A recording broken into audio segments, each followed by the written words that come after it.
किसी गांव में एक पंडित रहते थे। उनको जो भी दान में चीजें मिलती उसी से उनका घर चलता था। धीरे धीरे घर चलाने में बहुत दिक्कत होने लगी। कभी कभी तो घर में खाने के लिए भी नहीं होता था। एक बार पंडितानी ने परेशान होकर कहा, अब आप किसी दूसरे शहर जाइए और धन कमा कर लाइए जिससे हमारा घर चल सके।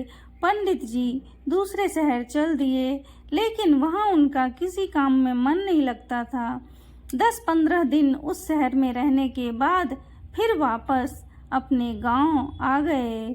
पंडितानी ने जब उनको देखा तो पूछा, आप क्या कमा कर आए हो?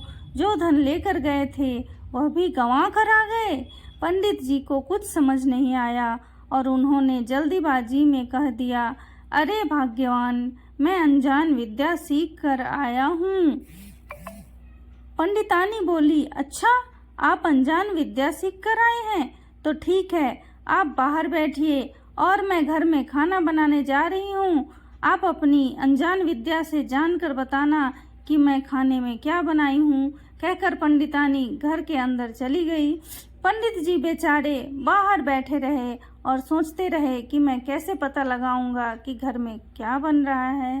तभी उनको घर के अंदर से थप थप की आवाज़ सुनाई दी और वह समझ गए कि आज घर में रोटी बनी है। और पंडितानी के पूछने पर उन्होंने बता दिया कि तुमने आज रोटी बनाई है। अब पंडितानी को लगा कि अरे वाह, पंडित जी तो सच में अनजान विद्या सीख कर पढ़कर आए हैं।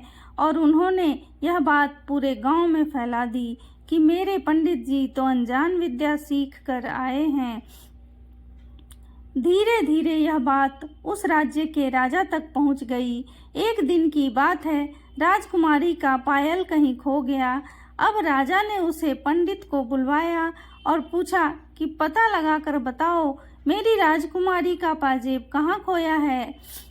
अब तो पंडित जी बुरी तरह फंस गए, क्योंकि उन्हें तो अनजान विद्या आती ही नहीं थी।